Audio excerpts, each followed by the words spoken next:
we are Legally Sis. Welcome to our podcast.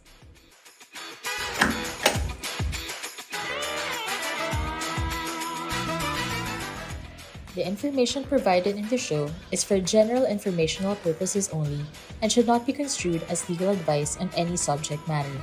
No attorney-client relationship is created between you and Duran Schultz Law. Hi, we are Legally Sis. I'm Attorney March. I'm Attorney Rons. Welcome to our podcast. This month, we have been discussing a lot about business and registration and the ethics. And in one of our episodes, Attorney Rons has discussed that there are important information that you should be ready and you should be inputting with this part, correct? Such as the name of your corporation, The address, the purpose, the company. number of directors. So what happens if these information change? Okay. For any changes in this information, you have to amend your Articles of Incorporation or Bylaws. You have to file an amendment with the SEC. When you file for an amendment, what are we looking at in terms of requirements? In terms of requirement, first you have to secure a monetary clearance before the SEC, and this might take some time, especially if the SEC requires you to submit additional compliances, such as submission of your latest AFS, the MC28 form, things like that. So this is essentially a bottleneck. Yes, based on experience, the usual bottleneck will be the submission of AFS, especially if the submitting company is not compliant with their reportorial requirements. They also have to submit their latest general information sheet. So it requires some form of planning. Correct. If you are ready to make your changes with your SEC. So what timeline are we looking at? For the timeline, it depends on what you are amending. If you are amending, let's say, the company name, the address, the number of directors, usually this takes at least 1 to 3 months. Actually, the fastest I've seen is 1 month. Assuming there's no bottleneck, 1 month because all of the signatories are here and the assigned SEC evaluator is very fast in reviewing and approving the submitted application. But if you're looking at the increase of authorized capital stock, this may take at least 1 year to finish. I've seen 2 years. 2 years. Okay. The reason for that is there are additional requirements that has to be submitted, and the SEC reviews this thoroughly if you are compliant with all of the requirements for the increase of authorized capitals. Given the bottlenecks and the list of requirements in my head, why does any corporation would want to amend their Articles of Incorporation at all?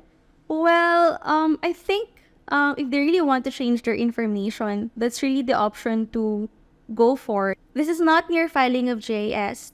The revised corporation code mandates that you need approval of majority of your board of directors and 2/3 of the outstanding capital stock for stock corporations. And for non-stock corporation, you need at least approval of majority of your members. Okay, so let's break it down. We can amend address. Correct?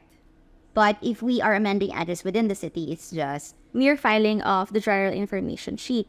But if you are going to change your address, let's say from Taguig, and you want to move to Makati, you have to amend your Articles of Incorporation because the other government offices, you have to notify them and you have to submit proof of your amended Articles of Incorporation. we can also change the name. Correct. The name.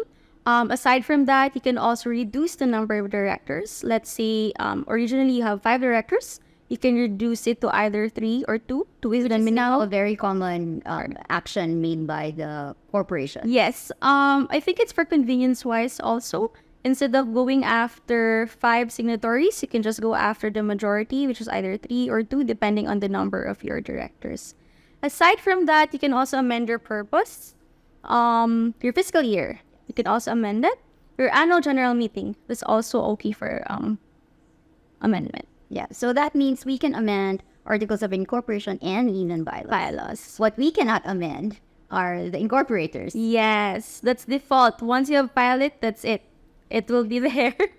You cannot change it. So there are only limited provisions you can actually amend. Not all of the provisions in your bylaws or Articles of Incorporation may be amended.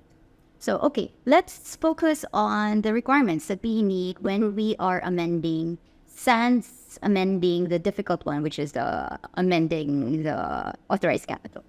So if we want to amend the name, we change the address, we reduce the number of directors, what are the requirements? Yeah. Okay, for this type of amendments, you need to have first the SEC monitoring clearance. Even if you're just contemplating if you want to amend, I suggest you do it right away because it takes some time. Then you need to have a director certificate for ordinary stock corporations. For non-stock, you need a trustee certificate of amendment of either your bylaws or UI. You also need a secretary certificate of no intra-corporate dispute. And then you need your cover sheet. There's a pro forma template. You can search that in the SEC website. And then lastly, you need the amended DOI or bylaws itself. So can you please tell what an intra-corporate dispute is for the benefit of the workers? Okay. This Secretary's Certificate Intra-Corporate states that there's no pending issues among the directors or stockholders of the company.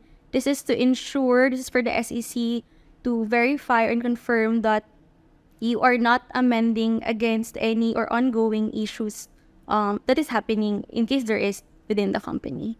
So in case the SEC approves your new name, but then later on an issue may arise as to the legality of your name, they can mandate you to change it again. Again. Yes. If we want to amend the Articles of Incorporation, particularly the authorized capital, how different is that with the regular amendment? With the regular amendment, there are just a few requirements. But with the increase of authorized capital stock, there are additional documents you have to submit.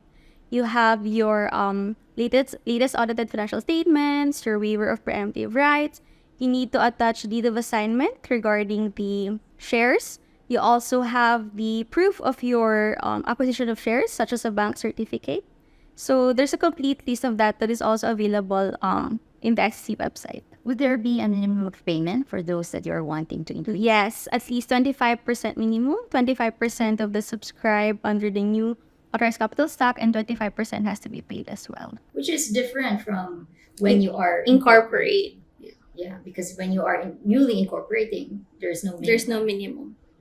Now you have to prove that you have You paid the 25% off 25% of the Yes.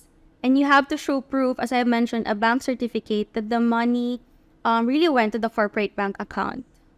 So once you're done with the amendment, are there any other steps that you need to go through, for example, the other government agencies? Yes, but this will depend on what you're amending. So for the change of name, the address, the fiscal year, you have to go to the LGU. You have to update your business permit, including the purpose also. If you have to change your line of business, you have to inform the BPLO that you have a new line of business. But if it's just some minor wording and there's no change as to the nature of business, you don't have to go through them. You also have to go back to the BAR and update the details in their system. You also have to update the statutories, the SSS, PhilHealth, But for the increase of authorized capital stock or the change in your annual general meeting or any other changes in the bylaws, you don't have to go through these government offices. You stop with the SEC. But you do have to inform your auditor. Yes, Because they will have to look into your general information sheet. You have to make sure that these changes are consistent with the succeeding filings that you make with the SEC. And of course, the BIR with you when it comes to your audited financial statements, because you are now expanding the authorized capital, the subscribed capital, and even the paid. All of these must be consistent. correct. So that will also trigger the payment of taxes? For the increase, definitely you have to pay DST if you're increasing. But for the other amendments, no relation as to payment of taxes. Just have to take note, as I have mentioned, if you are ready to amend, consult with your lawyer right away in order to check if you have your documents ready available.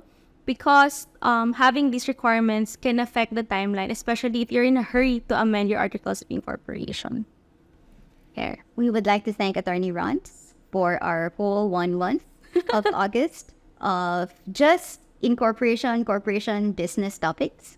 And in the next month, we will be inviting a different guest. So if you want her back, send us an email or Yes. comment You can contact me. in our podcast on YouTube and let us know. Or if there are any other information that you would like us to discuss, then contact us. And hopefully we can help you and we can make that as a new topic in our episode. Bye. Thank you. Bye.